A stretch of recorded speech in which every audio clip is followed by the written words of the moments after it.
It's a team coming off a disappointing 3-9 season. We're still mad about last year. That's okay. You know, you can't like bury it in the sand and say, oh, it's in the past. You know, it's out there. And they're picked to finish last in the Pac-12 South this year. With a quarterback who needs to prove he can do more than just run the football. If you ask me, I don't think there's one throw in the book I can't make. This season sees the return of a legendary Wildcat. Anybody that doesn't think that fairy tales don't come true, I'm standing here. Plus, a player making college football history off the field. It's about football, so let's just get that done. We have the stories behind this year's Wildcats, and we're calling it Arizona Football Season Preview 2017, brought to you by O'Reilly Chevrolet.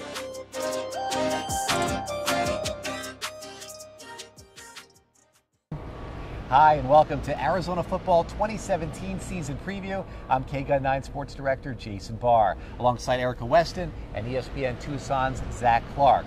Well, the Wildcats didn't win a lot last year. They're not supposed to win much this year, picked to finish last in the Pac-12 South Conference. Erica, is there anything that makes you think that this team will outperform expectations? Well, Jason, I think that really in itself is going to help motivate the Wildcats. In sports, nothing is better than proving all of the doubters wrong, and that's something Arizona football has been talking about since the beginning of fall camp. It is year 6 of the Rich Rodriguez era. Zach, could Rich Rod, with a new athletic director in Dave Hickey, survive another 3-win season? Do you consider him to be in the hot seat? I don't think that Rich Rodriguez would survive a 3-win season no matter who the athletic director was or is right now. If he wants to retain his job, Arizona is going to have to show out more on the football field than they did a year ago. There is no question. Well, recently I asked head coach Rich Rodriguez about being in the so-called hot seat. You know, coaches say you don't worry about it. I worry about winning every year. So the fact that, you know, there's more urgency for this year, yeah, no kidding. You know, I am not oblivious to that, but it doesn't change the process from the standpoint. I think we're pretty urgent every year. If the Wildcats are going to have a big year, they're going to need a big performance from their quarterback position. And junior Brandon Dawkins has emerged as the team's top signal caller. Dawkins took over the starting role last season. He threw for 8 touchdowns and 6 interceptions, completing just 54% of his passes. Dawkins has faced criticism that he's a run-first quarterback, but he's now ready to lead the Wildcats spread offense. Yeah, I feel more comfortable. Feel smarter in a sense. Understanding this offense and understanding what Rich Rod wants and what the offensive coordinator and stuff wants. As well as audibles and things like that. Different things that we call. Just feeling a lot more comfortable to be able to execute the offense to its full potential. I've been challenging him because I don't want him just to be satisfied with being a starter here. I want him to try to prove he's one of the best in our league, and he's got to take steps to do that. There's no fewer than 7 quarterbacks on Arizona's roster, including Rich Rodriguez's son, Rhett. We'll have more on that later in the show. The only other quarterback with significant experience is sophomore Khalil Tate. Well, if anybody knows about trying to win a quarterback battle, it's former Wildcat QB B.J. Denker, who earned the starting job back in 2013. Now back with the Wildcats as an analyst, Denker is mentoring Brandon Dawkins, who is hearing the same criticism Denker faced just 4 seasons ago. Denker fakes a pass, takes off straight up the middle, and he's in for a touchdown. B.J. Denker saw great success in 2 seasons with Arizona football. Over 2,500 passing yards, 29 touchdowns, and a bowl victory in Rich Rodriguez's second season as head coach. Now back here in Tucson. Yeah, it's good to be back. Denker spent 2 seasons under Kevin Sumlin at Texas A&M as a graduate assistant. Now, Denker is finding himself as a mentor, too. I've been through the fire, and so anytime they need something from me, I'm there for them. Denker over the middle, picked off. Denker faced the same criticism in his Arizona playing career that Brandon Dawkins is now facing as the presumed starting quarterback for the Wildcats. Can they get the ball down the field? He's been through it in the football side and the off the field side, so he understands what it's like and what I go through. So to have him there just for the moral support and everything off the field has just been, tremendous. With 7 quarterbacks on Rich Rod's roster, the Wildcats faced a quarterback battle heading into fall camp. I was in a quarterback battle my senior year, and it's fun, and competition breeds success. Though Denker says the quarterback roles are more established now than when he was playing, he's also learning what kind of head coach he might want to be one day. Coach Sumlin's a little more laid back. You know, Coach Rodriguez is, as everyone knows, is intense, which is great. So it's interesting to see both sides, and I kind of like, maybe I want to be like right in the middle. He's kind of what he's preaching. You know, he'll get on you. You know, if I make a mistake out there, he'll be on me about it. But he's not as intense as some of the other people. Denker has just one thing left to say of being back here in Tucson. Just bear down. On the other side of the ball, the Wildcats are led in the secondary by local product Demetrius Flanagan-Foles. Flanagan-Foles is considered the top returning playmaking safety in the Pac-12. He had 78 tackles a season ago. The former Mountain View and Tucson High star has become a leader on a defense that must improve. The Wildcats gave up at least 34 points in each Pac-12 game last year. We don't talk about it a lot. We know people are talking about us being bad, but we just keep that in the back of our heads and just work. We use it as motivation. You know, we see that, we hear about that, and now we just grind. We just grind until the season starts so we can prove people wrong. Well, Rich Rodriguez has branded the program as hard edge, and perhaps no player embodied that mantra better than Chuck Cecil once did. Now the former walk-on turned All-American is back as the program's Director of Player Development. It was one of the greatest plays made by one of the Arizona program's greatest players. Chuck Cecil's 106-yard interception against ASU will forever live in Wildcat lore. It has been 30 years since Cecil last stepped on an Arizona field, but now the player who Sports Illustrated once pondered too vicious for the NFL is back on a college sideline. Anything that I can do to come back here and you know, try and help out as little as possible or as much as possible. Since leaving the Wildcats, Cecil embarked on an NFL career that included a Pro Bowl appearance. He was a longtime assistant in the NFL. Late this summer, he was free as a spot on Rich Rodriguez's staff opened up. You could say he walked on the staff just as he once walked on the team as a player. I happened to be somewhere that he was, and we talked about it and thought it might be a good fit. Cecil is technically not a coach with the Wildcats. The College Football Hall of Famer is the program's Director of Player Development. Talk about more general things in life, and you know, trying to be a good person and be a good football player, and not as much X's and O's. Just having him around, having what I call veteran seasoned eyes. You know, he's been able to take, and he's still learning our system. So as he learns what we're doing in all three phases, he'll be able to, you know, give some more input on suggestions. What I told him to do is just kind of be an observer of practice, tell us some things that you think could help us, and go from there. My time in Tucson was truly, you know, a Cinderella story, and just try and give back a little bit for all the wonderful things that happened to me when I was here. Rejoined now by Zach Clark. Zach, where can Chuck Cecil make an immediate impact on this program? Well, I mean, if you look at Chuck Cecil and the things he accomplished in his playing career and the way he did it, going from a walk-on to an All-American, one of the most fierce hitters in all of college football history, I think he brings instant credibility. And we talk so much about that hard edge. Nothing defines Chuck Cecil more than words like that. I don't know how recognizable he is, but I think that who he was is going to be really important. Plus, that NFL coaching experience, kids love that. He's a player making college football history. Next, a feature on Mikey Johnson, the first openly gay football player on scholarship at a major university. But first, who has the most tackles in Wildcat football history? The answer when we return on Arizona Football 2017 season preview, brought to you by O'Reilly Chevrolet.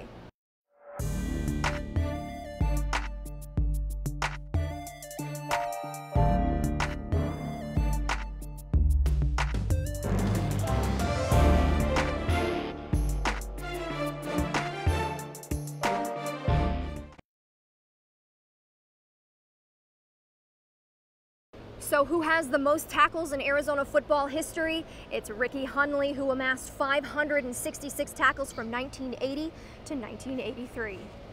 When Arizona freshman Mikey Johnson was born, his parents wanted him to have a unique first name. Little did they know how unique his story would become. That's good, dude. Mikey Johnson's big smile was met with an even bigger headline when he signed on to play for the Wildcats. While Michael Sam came out following his Missouri career and ASU's Edward Sarafan was a walk-on, Mikey Johnson is the first openly gay scholarship player in major college football. It's the topic everyone wants to discuss. Definitely been following me a lot. It's not a problem though. I'm loving it, so it's fine. Johnson came out when he was 12. Yeah, it's nothing new, so people knew throughout high school, people knew through middle school as well. They also knew Johnson as a fierce pass rusher for the Tempe Buffaloes. Scout.com rated the 6'4" Johnson as the top defensive end recruit in the state of Arizona. Rich Rodriguez has called his sexuality a non-story. He's a freshman just like everybody else. What he does in his personal life is not a factor in us recruiting him or him playing or anything like that. I hope, what his personal life is a bigger story after he makes an impact on the football field at Arizona. Johnson's presence just might be what the Wildcat defense needs most. Someone who can consistently help Luca Bruno and company put pressure on opposing quarterbacks. I accept everybody on the D-line, no matter what, and it's just a brotherhood. He's fitting in perfect with everybody, and he's a great player. He's a smart kid. The team, they're very cool with it. Sometimes they make funny jokes, but it's just jokes to show me that they're accepting me. Johnson cites tennis star Serena Williams as a sports star he most admires. He does not consider Michael Sam to be his role model. Yeah, I think he should have come out sooner. I think he should have been more open about it. I don't think he should have been scared about anything. And maybe it could have been he was worried about being accepted, but honestly, if they're not going to accept you, you shouldn't want to be around them anyway. In Sam's defense, the political climate has changed in recent years, something Rich Rodriguez, who's originally from conservative West Virginia, realizes. Our generation, my generation, probably does look at it as a bigger deal, but the millennials, what do you call it, the young guys, like the guys on our team are like, I just hope he can rush the passer, and he's a good guy. I love being inspiration, so I'm loving everything, but it's about football, so let's just get that done. Rejoined now by Zach Clark. Some say this isn't a story, but there's some young kid out there who's looking up to Mikey Johnson right now. In your opinion, where does he rank as a trailblazer? Jason, I'm not sure there's an answer to that question right now. I want to go back to something that Rich Rodriguez said a few days ago, that he wants that kind of thing from Mikey Johnson, but only after he's had success on the football field. The college is a wonderful time for kids to learn and grow, and I think right now he has that opportunity on the football field and off of it as well. It's the 25th anniversary of the Wildcats' famous Desert Swarm defense. The 1992 season came on the heels of the successful Gulf War. Dick Tomey's defense was mistake-free and ferocious, allowing just 30 rushing yards per game. Defensive lineman Teddy Bruschi and Rob Waldrop became College Football Hall of Famers. All 6 leading tacklers from the 92 season ended up in the NFL. The Desert Swarm defense lasted for 3 seasons. When it came to the running back position a season ago, the Wildcats ran into one problem after another. Injuries and the dismissal of Orlando Bradford forced Arizona to move 2 wide receivers to the backfield. But the Wildcats have at least 2 talented returning backs in senior Nick Wilson and sophomore J.J. Taylor. Wilson, a senior, battled ankle and knee injuries a season ago, but when healthy has averaged more than 5.5 yards per carry during his Wildcat career. Wilson is expected to be the starter, and 5'6" sophomore J.J. Taylor electrified fans early in the season with a couple of big games, including a 168-yard performance against Hawaii. He then had 97 yards in the Pac-12 opener against Washington when he broke his ankle and was lost for the season.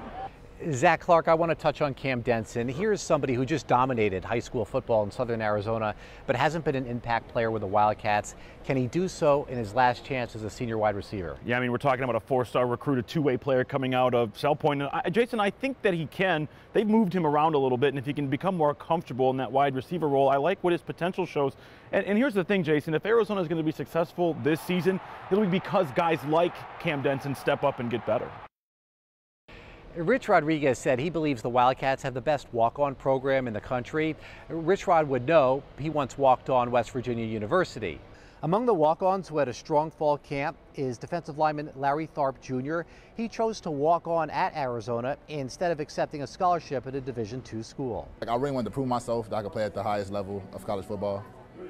And Arizona felt like the right fit, so I came. You see a lot of it and they just play and they I feel like they're getting a shot out here, they're getting their due. Whether it's injuries or a recruiting mistake, inevitably you got to have guys that play a key role. And for us, we've seen that last couple of years because of injuries. At walk-ons, we've had games where there's 5 or 6 guys starting that were walk-ons or former walk-ons starting for us. So we actively pursue it. You know, it's very, very competitive. It used to be 4 years ago, you could walk off the street and get a roster spot. Now for us, you got to be a good football player just to have a walk-on opportunity here. And Zach Clark, Rich Rodriguez has said he's offered about 25 scholarships to walk-ons. Now, a walk-on who becomes a key player, that's a great story. But should that be the exception or the norm? Well, we talked about Chuck Cecil earlier, right? And those guys are the exception. They should be a rarity. If you're going to have a strong program, you've got to have those walk-ons. But I'm not sure you want a lot of them making key contributions. You'd like to have your scholarship guys be the one that make those contributions. But Arizona's in a position, Jason, where they have to take whatever they can get. And if it's from those walk-ons, so be it. He's the Arizona player you've never heard of, and that's just the way he likes it. Coming up, how long snapper Nick Reinhardt is following in his family's footsteps. But first, who was the most recent Wildcat to be selected in the first round of the NFL draft? The answer when we continue on Arizona Football 2017 season preview, brought to you by O'Reilly Chevrolet.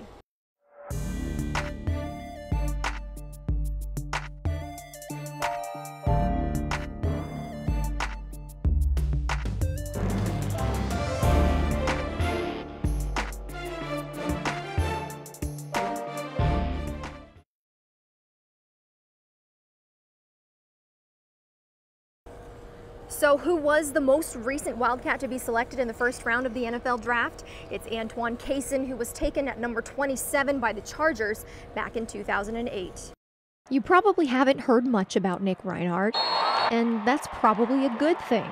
The long snapper for the Wildcats, a position that along with the kicker can go from almost famous to infamous in a snap. I'm kind of there for him, you know what I mean? It's like, I'm perfect, so he can be perfect. He takes a lot of pride in being more than just a snapper. I mean, he wants to be able to cover kicks, he's kind of the leader of that specialist group. Reinhardt's father played football for Nebraska in the 80s. He, too, a walk-on. He also has 3 uncles that played college football, 2 for Colorado and 1 at Oregon. I think I was in probably like first grade when I first really understood, you know, what was going on and like what actually happened. His uncle, Ed Reinhardt, was a standout tight end for the Colorado Buffaloes back in the 80s. In a game against Oregon, Reinhardt suffered a traumatic brain injury and was in a coma for 62 days. You know, it really puts life in perspective to see, you know, that football is, you know, just a game, you know what I mean? It could change like that at any moment. Reinhardt says it's a miracle his uncle survived, but it never discouraged him from getting out on the football field. I just kind of want to live through my uncle and just kind of finish out, you know, what he did. No, my Uncle Ed, he would love, you know, just play one more down. It really puts in perspective how lucky I am to be here. Reinhardt has 2 more years left at Arizona, and after that, he hopes to continue his football career in the NFL and be one of 2 long snappers at the Combine. But for now, he's focused on Wildcat fans not hearing his name during game broadcasts. Yeah, I'm ready. I can't wait. There are 50 new players on Arizona's roster this season, not including these robotic tackling dummies. They're known as the MVP, or Mobile Virtual Player. They're designed to eliminate contact in practices, which is supposed to eliminate the amount of concussions. And staying healthy has been a big point of emphasis for Rich Rodriguez this season. It's the greatest piece of football equipment that's been invented in the last several years, and it's, I think it's the cat's meow. I mean, we can use it for a lot of things, tackling drills, pass rush. They're fun. You know, they're a lot faster than you think they could catch you off guard. Because, you know, they slow down and they speed back up, but they're a lot, you could tell technology is advancing. You're going to use donuts, tackling dummies, bags, live bodies. I mean, whatever we need to do to tackle, we're going to use it. Right? If they need to tackle me, they can use me. There's a new South Stadium parking garage to help alleviate parking on game days. It will hold over 900 cars. It's for students, staff, and fans, and it will be ready for the September 2nd season opener. The garage will serve the south part of the campus and the athletic facilities. Earlier, we introduced you to quarterback Brandon Dawkins, who is expected to make the start in the season opener against NAU. But there's no shortage of other quarterbacks or shortage of storylines. Donovan Tate is a 26-year-old father of 3. He was once the number 3 overall pick in the Major League Baseball draft by the San Diego Padres. Tate now getting an education and giving football a shot, as he was once recruited by the University of North Carolina. It's cool getting a chance to be around guys that have as much football knowledge as some of these coaches and players do, and just trying to learn, just trying to learn the game again. And this year, Rich Rodriguez will be joined by Rhett Rod. Rhett Rodriguez is a freshman quarterback on the Arizona football team. The younger Rodriguez was a 4-year starter for the Catalina Foothills Falcons. Often with his dad on the sidelines, Rodriguez led the Falcons to a state title game in his senior season, but it remains to be seen if he'll be a gunslinger or a clipboard holder for the Wildcats. If I didn't expect to play, I never would come here. So obviously the goal is to play at some point, and if I didn't want to play, then I would have gone somewhere else, but I think I'm good enough to play here at some point. Instagram or Twitter, Kobe or LeBron, and a favorite emoji. Coming up next, I go one-on-one rapid fire style with the Wildcats. But first, which Wildcat has the longest run in program history? The answer when we continue on Arizona Football Season Preview 2017, brought to you by O'Reilly Chevrolet.